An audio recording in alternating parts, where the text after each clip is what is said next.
السلام علیکم نحمده ونصلی علی حبیبہ الکریم اما بعد فاعوذ باللہ من الشیطان الرجیم بسم اللہ الرحمن الرحیم۔ ناظرین کرام، آج ہم آپ کے سامنے اسلامی ماں بہنوں کے تعلق سے چند اہم مسائل رکھنے کی کوشش کر رہے ہیں۔ اللہ سے دعا ہے اپنے حبیب کے صدقے میں ہمیں عمل کی توفیق عطا فرمائے۔ دیکھیے، اللہ جل شانہ و عم نوالہ نے ہمیں مسلمان بنایا، صاحب ایمان بنایا، یہ اس کا فضل و احسان ہے۔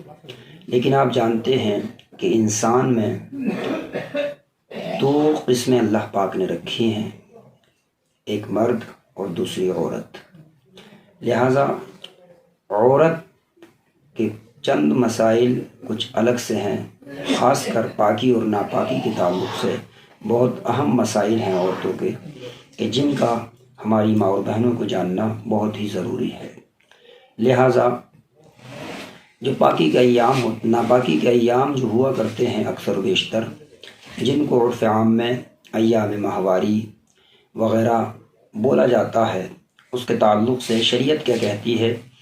لہٰذا دیکھیں آپ، ہم بات کو شروع کر رہے ہیں حیض کے مسائل سے۔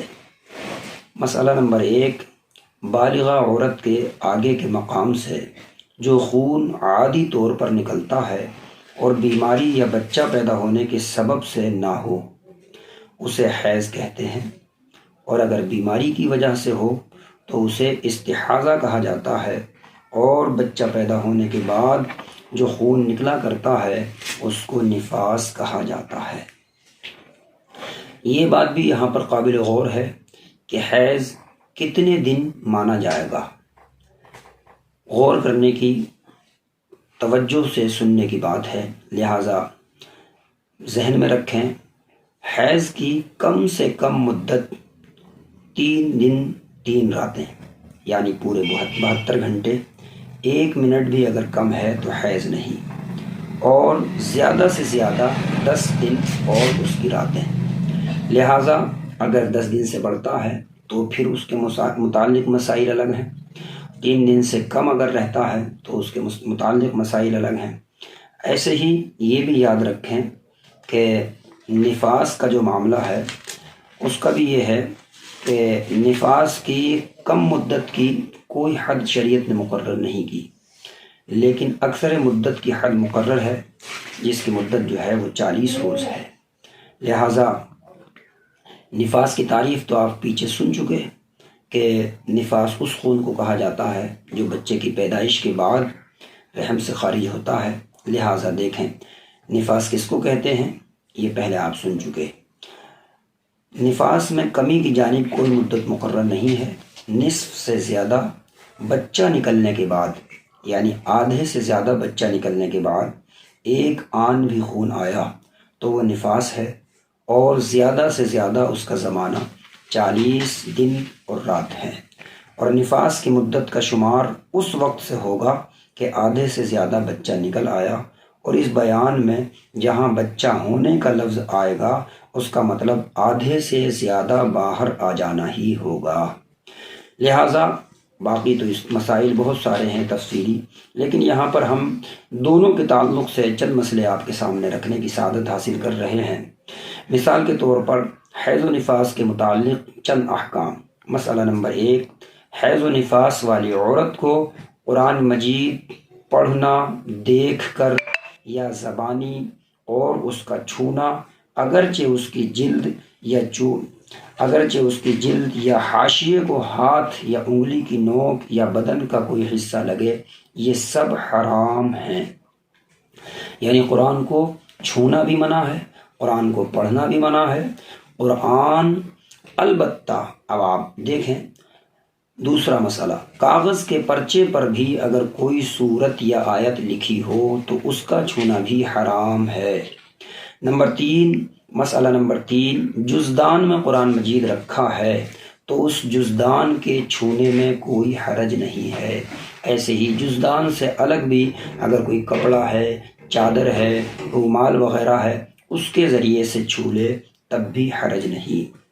لہٰذا مسئلہ نمبر اور مسئلہ نمبر 4 آپ کے سامنے رکھتے ہیں، اسی حالت میں کرتے کے دامن یا دوپٹے کے آنچل سے یا کسی ایسے کپڑے سے جس کو پہنے اوڑھے ہوئے ہے قرآن مجید چھونا حرام ہے۔ یعنی ہم نے جو آپ کو پہلے بتایا کہ الگ سے کپڑا ہو، لیکن جو کپڑا خود پہنے ہوئے ہے اس کپڑے کے ذریعے سے نہ چھوئے، الگ سے البتہ کوئی کپڑا لے کر کے چھو سکتی ہے۔ لہذا جو کپڑا پہنے ہوئے ہے قرآن مجید چھونا اس کے ذریعے سے حرام ہے۔ غرض اس حالت میں قرآن مجید و کتب دینیہ پڑھنے اور چھونے کے متعلق وہی سب احکام ہیں جو اس شخص کے بارے میں ہیں جس پر نہانا فرض ہے، یعنی جنبی آدمی ناپاک جس کے اوپر کے غسل فرض ہوا کرتا ہے، جس کا بیان انشاءاللہ کسی موقع پر غسل کے وجوب کرنے والی، غسل کو واجب کرنے والی چیزوں کا انشاءاللہ آپ کے سامنے بیان رکھیں گے، اس میں انشاءاللہ العزیز اس کا بیان کریں گے۔ مسئلہ نمبر 5 دیکھیے، معلمہ یعنی پڑھانے والی عورت جو دوسری بچیوں کو تعلیم دیتی ہو، اس کے لیے کیا مسئلہ ہے؟ معلمہ کو حیض یا نفاس ہو تو ایک ایک کلمہ سانس توڑ توڑ کر پڑھائے، اور حجے کرانے میں کوئی حرج نہیں ہے۔ حجے کرا دے، جیسے حجے کرا کر پڑھایا جاتا ہے، لہٰذا تو اس میں بھی کوئی حرج نہیں ہے، یا پھر ایک ایک کلمہ سانس توڑ توڑ کر پڑھائے۔ مسئلہ نمبر 6 دیکھیں، دعائے قنوت پڑھنا اس حالت میں مکروہ ہے، یعنی حیض کی حالت میں یا نفاس کی حالت میں۔ اللہم انا نستعینک سے بالکفار ملحق تک دعائے قنوت ہے، یعنی جو دعا ہم اور آپ وطروں کی نماز میں تیسری رکعت کے اندر سورہ فاتحہ اور کوئی سورہ پاک کی تلاوت کے بعد تکبیر کہنے کے بعد جو دعا پڑھا کرتے ہیں اس کو دعائے قنوت کہا جاتا ہے۔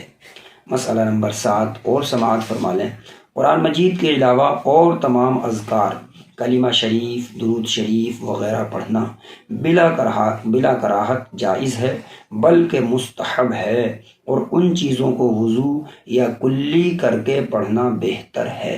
یعنی اب وضو کرنے سے وہ عورت پاک تو نہیں ہوگی، ظاہر بات ہے پاک تو تبھی ہوگی کہ جب اس کا حیض کی مدت مکمل ہو جائے، نفاس کا خون رک جائے، اس کے بعد میں وہ غسل کر لے۔ لیکن پھر بھی ذکر و اذکار کے واسطے کوئی کلمہ پڑھنا ہے، کوئی تسبیح پڑھنا ہے تو اس کے واسطے وضو کر لے یا کلی کر کے پڑھ لے تو یہ زیادہ بہتر ہے۔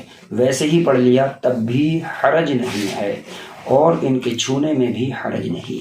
یعنی وہ کتب جن کے اندر قرآن نہیں ہے، مثال کے طور پر دعائیں ہیں اور دینی معلومات ہے، تو ایسی کتب کو چھونے میں بھی کوئی حرج نہیں ہوگا۔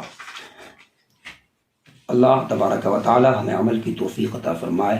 باقی مسائل انشاءاللہ العزیز بہت سارے مسائل ہیں حیض و نفاس کے تعلق سے، کچھ تھوڑے تھوڑے کر کے چھوٹی چھوٹی ویڈیو کی کلپ میں ہم آپ تک پہنچائیں گے۔ اللہ سے دعا ہے مولا ہمیں عمل کی توفیق بخشے، اور ویڈیو اگر آپ کو پسند آئی ہو بس کر